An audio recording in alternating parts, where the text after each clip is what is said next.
Good morning and welcome to the GDFL Netball Show. This morning, joining me from the Werribee Netball Club is Kristy Krywula. Good morning, Kristy. Good morning. How are you this morning? I'm not too bad at all. That's good. Looks like we're just going to be doing it by ourselves this morning, Kristy. We are. I nearly didn't make it as well. I think I've got the cold that half of Melbourne's got at the moment. So maybe that's where our other panel is today, at home in bed with their cold. Hopefully you don't give it to half of Geelong as well. Yes. And of course, Fiona Clark was going to be here this morning from the Geelong West Football Netball Club, but Fiona has, well, let's just say she's missing in action. But we'll catch up with her possibly next week.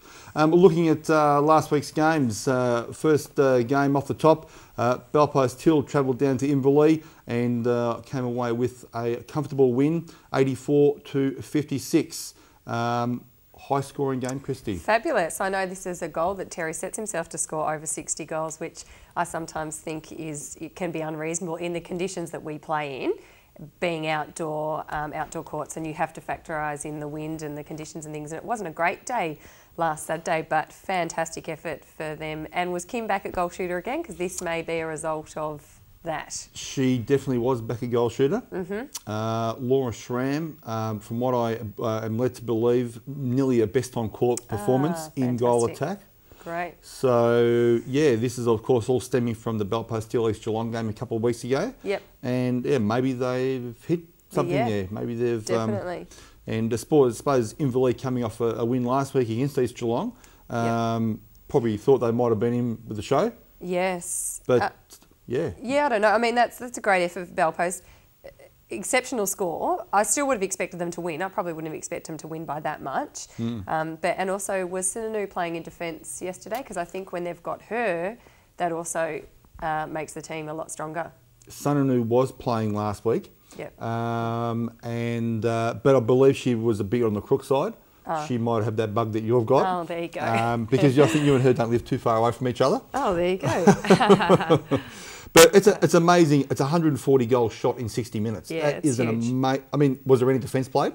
Yeah, well, there you go. Who knows? You have to ask the question, Who don't knows? you? Yeah, not much defence at all. 140 goals. So it's a big. That could even be a GDFL record in 60 minutes. I think it might be 85. I don't know. No, I don't know that there's been any one side score over. Oh, and I think someone may have scored 90 goals once actually. 99. 99. Goodness me, what are we dealing with? Yes, hello. But yeah, good win to Belpost Hill there, and with that win, cementing their spot in third position. Yeah, hopefully that doesn't take too much confidence away from Inverleigh, who were going okay. I think maybe they just write that one off last week and look forward to this week. Yeah, and we'll talk about that a bit later, of course. They've got Thompson later on this afternoon. Corio, 52, defeated Belmont 19. And we can see them on the screen here at the moment playing their good win by Corio. Again, Belmont, after talking to Kate last week, they're obviously still just sorting their side out. It doesn't seem like, from what she was saying, that they have A-grade standard players. So that's a good win by Corio. Absolutely, 30 goals. And now with their win over Belmont and with Inverleigh's loss, Inverleigh, Corio and East Geelong are all on the same points now. Ooh. So there's a battle there between 4th and 5th and 6th. Makes an interesting second half of the season. Certainly does. Werribee, 70, defeated West Geelong 17. Comfortable win to Werribee there. Yeah, no, I mean, no surprises there coming up against Geelong West. Werribee have always been strong when we played Geelong West, so and it was at home, so certainly no surprises there at all. Of course, Fiona's not here because we could ask her a few questions about the game. But I do believe that a player from Werribee was actually warned during the game for swearing. And look, I don't know what's happening this year with down Werribee Way. They seem to have been incurring a few more warnings and girls being sent off the court.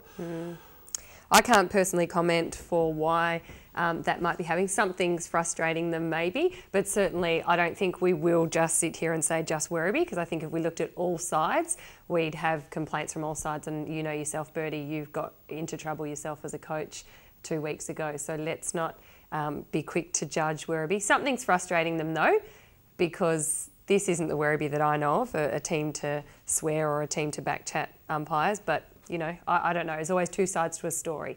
But swearing by, we know from what Madge has said, swearing by any team or any players is not going to be, they're not going to stand for it. So maybe the umpires have gotten tougher than they have been in the past. I don't know.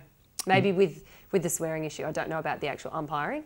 But would you say that quite possibly with the change of coaching down at Werribee this year that something has changed there? No, Danny's very disciplined, and not only Danny, Amanda, who's overseeing it as well, is extremely disciplined and really doesn't like when girls carry on, or even if, you know, if a call goes against you and you whinge about it. I mean, you would have known if you've seen Amanda play herself. She's a very calm player. So look, I don't think so. Maybe they just do have to have a talk about it and, you know, say, well, come on, girls, it's not good enough. But as I said, we don't know why. I don't know the actual situation of why it happened. So I think with Werribee being the benchmark of the competition over the last, you know, 5 or 6 years, people sort of look up to them a little bit, and they probably expect a bit more than maybe what they are delivering sometimes. You know, and as far as like in what though? What do you mean in what they're delivering? Behaviour on court. Yeah, well, they're I mean, I haven't seen bad behaviour myself yet, but I wasn't there at the game where last week when they played West. I didn't see that game, so I couldn't say. And I would be the first one to say if I saw a player being a bit unreasonable, and that was something we always picked up on, and even as a team. So, and if someone did get in trouble for it, I'm sure they're disappointed about it. So, I don't know. And I know lots of, you know, being we're not the youngest team in the league now. We, you know, used to be a couple of years. There's more older, mature girls there. I know their parents still come down and watch, and they wouldn't be happy to see that. So, and neither would Lynn. So. Exactly right. Well, it'll be interesting to see the after-match report by the umpires and see whether someone may cop a fine for it. And I think Werribee have probably copped a couple of fines this season already, so it'll be interesting to see what happens there. Next game, North Geelong 45 defeated Anarchy 28. I think last week you picked North to win this game. I did pick North. I still like North as a team. When they get it together, they can play really well. They've got some really good individual players there that can play the game really well. So they've obviously, I think that's probably their mark. They've hit their mark this week. That's how they should be playing each week. And that's around about the score that they should be scoring as well, between 30 and 50 goals. All right, look, we'll go for a quick break and we'll be back in just a moment.